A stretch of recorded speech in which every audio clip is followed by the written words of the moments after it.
छत्तीसगढ़ ने अवैध बांग्लादेशियों को वापस भेज दिया। बहुत सख्त रुख है ये, बहुत सख्त रुख है। छत्तीसगढ़ में रहने वाले अवैध बांग्लादेशियों को वापस भेजा जा रहा। अवैध तरीके से रहने वाले घुसपैठियों पर कार्रवाई तेज हो गई है। कार्रवाई तेज हो गई है। घुसपैठियों पर छत्तीसगढ़ सरकार ने सख्त एक्शन ले लिया है। क्या एक्शन लिया है, कहां भेज दिया है, क्यों लिया है, पूरी खबर बता देता हूं। छत्तीसगढ़ में अवैध तरीके से रहने वाले बांग्लादेशियों को आज वापस बांग्लादेश भेजा गया है। रायपुर पुलिस की एक विशेष टीम घुसपैठियों को लेकर भारत बांग्लादेश बॉर्डर के लिए रवाना हो गई है। अपने आप में बहुत बड़ी कार्रवाई है भाई।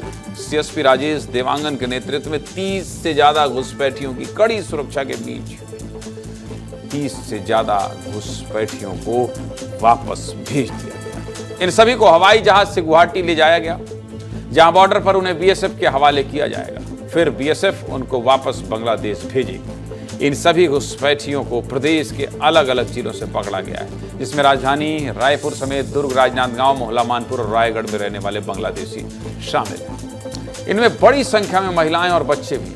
ये सभी लंबे समय से छत्तीसगढ़ में रह रहे थे और अपनी असली पहचान छुपाने के लिए इन्होंने फर्जी मार्कशीट, पासपोर्ट और आधार कार्ड बनवाए थे। इससे जुड़े हमारे सहयोगी अनमोल तिवारी ने एक रिपोर्ट भेजी है। देखिए, फिर आगे बात करेंगे। देखिए रिपोर्ट।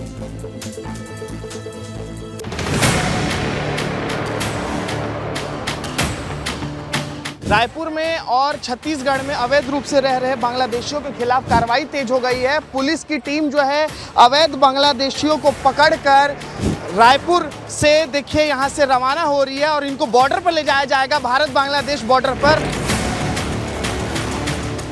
अवैध रूप से काफी लंबे समय से छत्तीसगढ़ में ये लोग रह रहे थे और देखिए पुलिस की टीम जो है यहां से लेकर रवाना हो चुकी है।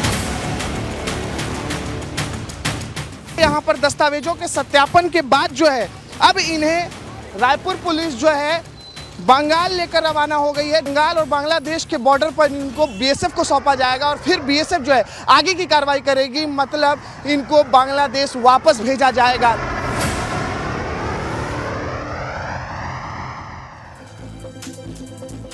यह छत्तीसगढ़ राज्य की पहली औपचारिक डिपोर्ट कार्रवाई है, जो केंद्र सरकार की मंजूरी से की गई है। यह कार्रवाई पूरी तरह से कानूनी है और बांग्लादेश के दूतावास को भी इस पूरी प्रक्रिया की जानकारी दी गई है। जानकारी के मुताबिक जिन घुसपैठियों के खिलाफ केस दर्ज है, उन्हें मामले की सुनवाई पूरी होने तक यहीं रहना होगा और कोर्ट के फैसले के बाद ही उन्हें वापस भेजा जाएगा। छत्तीसगढ़ में 20 से ज्यादा बांग्लादेशियों के खिलाफ केस दर्ज हैं।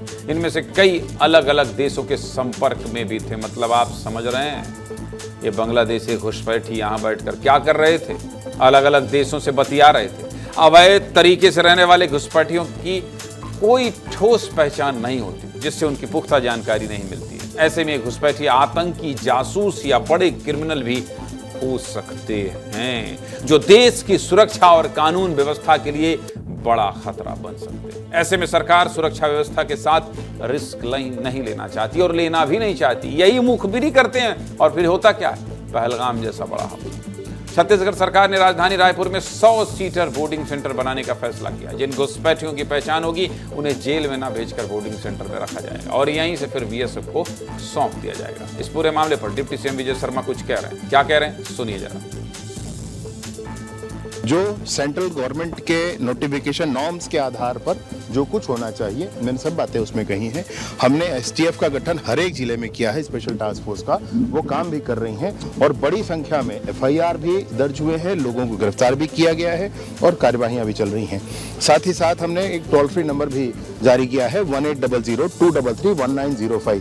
सबसे आग्रह भी किया है कि इस नंबर पर आपको जहां जो भी घुसपैठिया दिखता है उसके बारे में आप जानकारी अवश्य दें और उसके बाद इस पर कार्यवाहियां होती हैं। साथ ही साथ एक होल्डिंग सेंटर्स की बात मैंने कही कि हम उसकी भी तैयारी में हैं। हम होल्डिंग सेंटर बनाएंगे और बाद में आगे की प्रक्रिया भी करेंगे। छत्तीसगढ़ में घुसपैठियों के खिलाफ एसटीएफ लगातार कार्रवाई कर रही है। इसके लिए टोल फ्री नंबर भी जारी किया गया और आगे भी जैसे जैसे घुसपैठियों की जानकारी मिलती जाएगी उन पर कार्रवाई भी लगातार होती रहेगी।